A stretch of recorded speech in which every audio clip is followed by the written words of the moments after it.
Assalamualaikum warahmatullahi wabarakatuh. Perkenalkan, nama saya Septian Muhammad Fauzi dari jurusan Sistem Informasi. Di video kali ini saya akan menjawab soal ujian tengah semester pada mata kuliah Testing dan Implementasi Sistem. Soal yang pertama, apa definisi dari istilah pengujian? Pengujian merupakan proses pengeksekusian perangkat lunak untuk menemukan kesalahan yang mungkin terjadi di dalam sistem. Kemudian melakukan verifikasi perangkat lunak untuk melihat kesesuaian antara perangkat lunak dengan keinginan customer. Soal nomor 2. Terdapat dua hal utama yang dilakukan dalam pengujian. Sebutkan dan jelaskan. Yang pertama, verifikasi. Yang kedua, validasi. Verifikasi adalah proses mengevaluasi suatu sistem untuk menentukan apakah suatu produk yang diselesaikan setelah fase pengembangan memenuhi kondisi seperti yang telah ditetapkan di awal, atau saat menentukan spesifikasi perangkat lunak. Validasi adalah proses mengevaluasi sistem pada akhir atau selama masa pengembangan untuk menentukan apakah produk yang dihasilkan telah memenuhi kebutuhan dan persyaratan tertentu yang diminta user.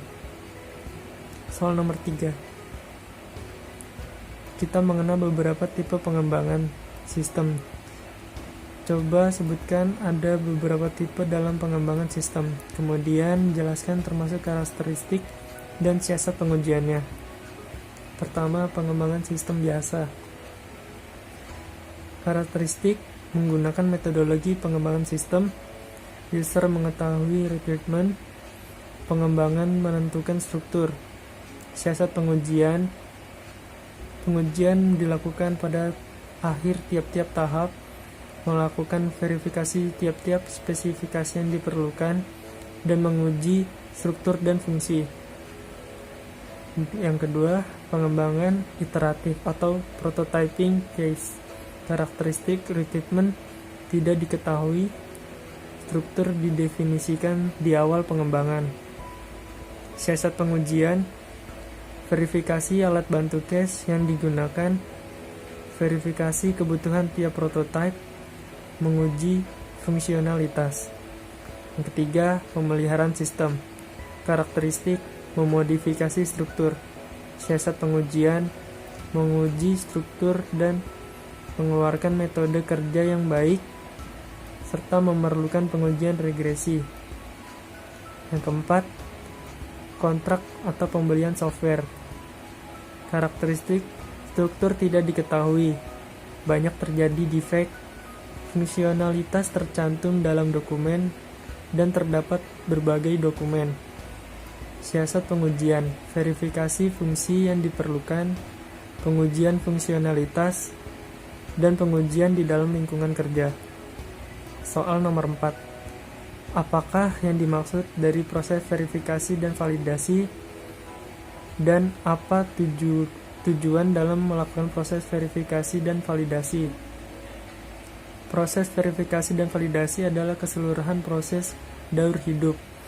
Verifikasi dan validasi harus diterapkan pada setiap tahapan dalam proses software. Proses verifikasi dan validasi mempunyai dua objektif prinsipal, yaitu menemukan kekurangan dalam sebuah sistem dan memperkirakan apakah sistem berguna dan dapat digunakan atau tidak dalam situasi operasional. Tujuan melakukan verifikasi dan validasi. Verifikasi dan validasi harus memberikan kepastian bahwa software sesuai dengan tujuannya. Hal ini bukan berarti benar-benar bebas dari kekurangan.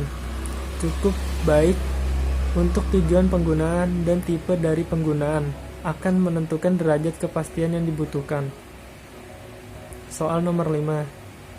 Jelaskan sasaran dan prinsip pengujian, dan adanya pengujian perangkat lunak ditujukan untuk apa. Sasaran pengujian.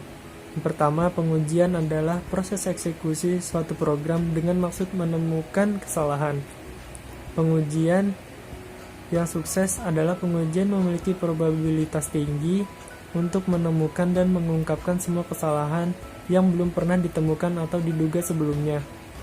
Untuk mengungkapkan kesalahan, hal ini memenuhi kriteria bahwa Cacat yang paling fatal atau dari titik pandang pelanggan adalah cacat yang menyebabkan program gagal memenuhi persyaratannya.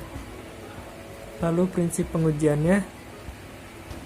Yang pertama, pengujian harus dapat ditelusuri sampai persyaratan pelanggan. 2. Pengujian harus direncanakan lama sebelum pengujian itu dimulai. 3. Pengujian harus mulai dari yang kecil dan berkembang menjadi pengujian yang besar. Lalu tujuan pengujian. Yang pertama, menjalankan program untuk menemukan error yang tersembunyi atau yang sebelumnya tidak terduga. Kedua, menilai apakah perangkat lunak yang dikembangkan telah memenuhi kebutuhan pemakai. 3. Menilai apakah tahap pengembangan perangkat lunak telah sesuai dengan metodologi yang digunakan. Yang keempat, membuat dokumentasi hasil pengujian yang menginformasikan kesesuaian perangkat lunak yang diuji dengan spesifikasi yang telah ditentukan. Soal nomor 6. Ketika akan melakukan pengujian, terdapat beberapa langkah yang harus diperhatikan. Sebutkan langkah-langkah tersebut. Yang pertama, spesifikasikan kebutuhan produk dalam bentuk yang dapat diukur jauh sebelum pengujian dimulai. 2. Menyatakan tujuan pengujian secara eksplisit. Yang ketiga, memahami pengguna perangkat lunak dan membuat profil dari tiap kategori pengguna. Keempat, membuat rencana pengujian yang menekankan pada rapid cycle testing. Yang kelima, membuat perangkat lunak robust yang dapat menguji dirinya sendiri. Yang keenam, menggunakan formal technical review sebagai penyaring sebelum pengujian dilakukan. Ketujuh, menggunakan formal technical review untuk menilai strategi pengujian dan kasus uji. Kedelapan, mengembangkan ancaman peningkatan berlanjut untuk proses pengujian. Soal nomor 7, sebutkan apa saja yang termasuk dalam faktor pengujian dan apakah yang termasuk dalam tingkatan pengujian. Jelaskan dan berikan contohnya. Faktor-faktor pengujian. Yang pertama, reliability. Yang kedua, authorization. Ketiga, file integrity. Yang keempat, audit trail. Yang kelima, continuity of processing. Yang keenam, service level. Yang ketujuh, access control. Yang kedelapan, metodologi. Yang kesembilan, correctness. Yang kesepuluh, ease of use. Yang ke-11, maintainable. Yang ke-12, portable. Yang ke-13, coupling. Yang ke-14, performance. 15, ease of operation.